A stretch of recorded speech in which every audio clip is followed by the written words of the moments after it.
자, 우리가 매일 외우는 주기도문의 마지막 구절, 다만 악에서 구하옵소서. 너무나 익숙한 기도인데 혹시 그 안에 숨겨진 진짜 깊은 의미를 그냥 스쳐 지나가고 있는 건 아닐까요? 오늘 그 놀라운 진실을 함께 파헤쳐 보겠습니다. 근데 있잖아요. 성경 구절이 항상 우리가 딱 생각하는 그 뜻일까요? 예를 들어 많은 분들이 정말 좋아하는 빌립보서 4장 13절 내게 능력 주시는 자 안에서 내가 모든 것을 할 수 있느니라. 이 구절을 약간 자기 개발의 좌우명처럼 생각하곤 하시죠. 근데 과연 그게 원래 의미였을까요? 때로는 우리의 익숙한 생각이 본래의 뜻을 가려버리기도 하거든요. 이사야서 34장 16절에 보면 이게 확 와 닿으실 거예요. 예전 번역만 보면 마치 성경의 짝을 찾으라는 말처럼 들리기도 했거든요.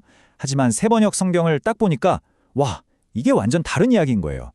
이 짐승들 가운데서 어느 것 하나 빠지는 것이 없겠고 하나도 그 짝이 없는 짐승은 없을 것이다. 여기서 말하는 이것들은 성경 말씀이 아니라 짐승들이었던 거죠. 이렇게 번역 하나에 따라서 의미가 완전히 달라질 수 있다는 겁니다. 그래서 오늘 이런 오해의 가능성을 열어두고 주기도문의 마지막 구절을 한번 제대로 파헤쳐 보려고 합니다.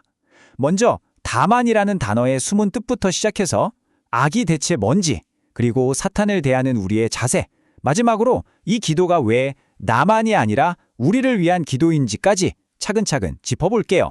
네, 첫 번째 열쇠는 바로 다만이라는 어떻게 보면 정말 사소해 보이는 이 단어 안에 숨어 있습니다. 이 작은 단어 하나가 전체 기도의 의미를 어떻게 뒤바꾸는지 한번 보시죠.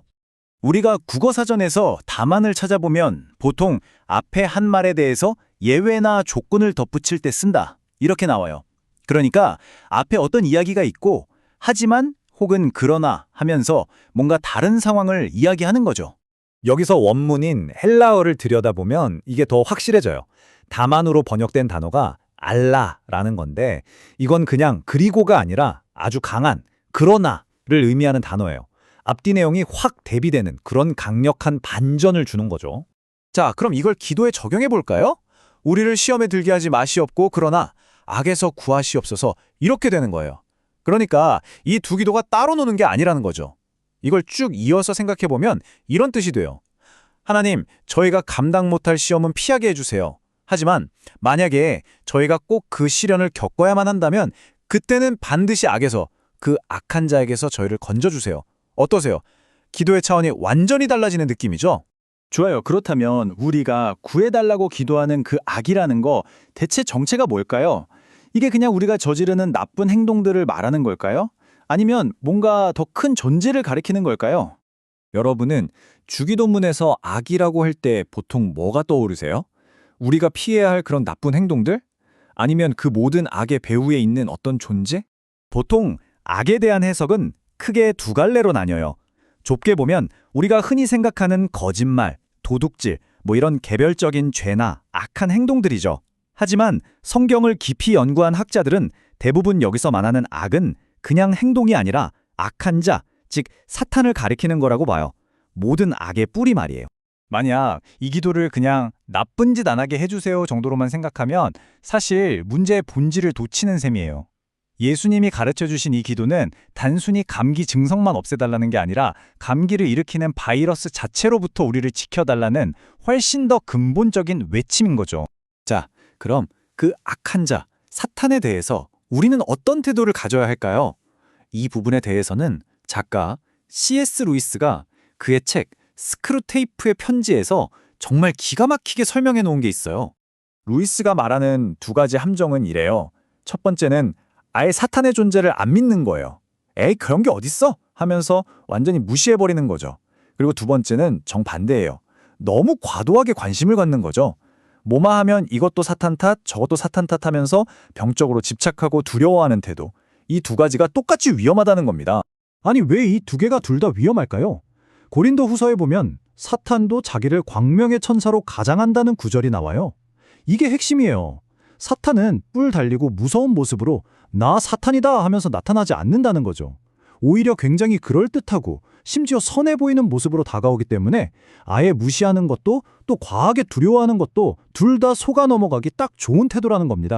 이제 이 기도의 마지막 퍼즐 조각을 맞춰볼 시간입니다. 그리고 어쩌면 가장 중요한 부분일 수도 있어요. 이 기도가 어떻게 나 한 사람을 넘어서 우리 모두의 기도가 되는지 한번 살펴보죠. 이거 정말 중요한 포인트인데요. 잘 들어보세요. 예수님은 악에서 나를 구하소서라고 기도하라고 안 가르치셨어요. 뭐라고 하셨죠? 악에서 우리를 구하소서.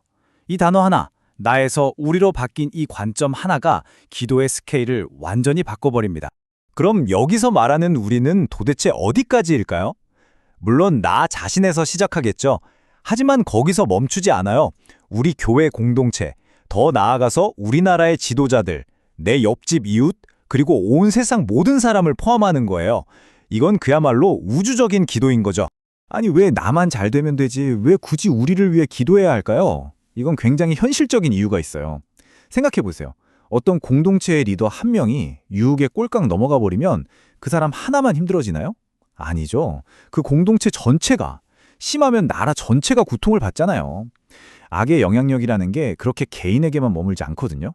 바로 그래서 우리는 우리를 위해 기도해야만 하는 겁니다. 자, 다만 악에서 우리를 구하소서. 오늘 우리가 함께 살펴본 이 기도의 진짜 의미를 다시 한번 마음에 새기면서 마지막 질문을 한번 던져봅니다. 오늘 여러분의 기도는 어디까지 향하고 있나요?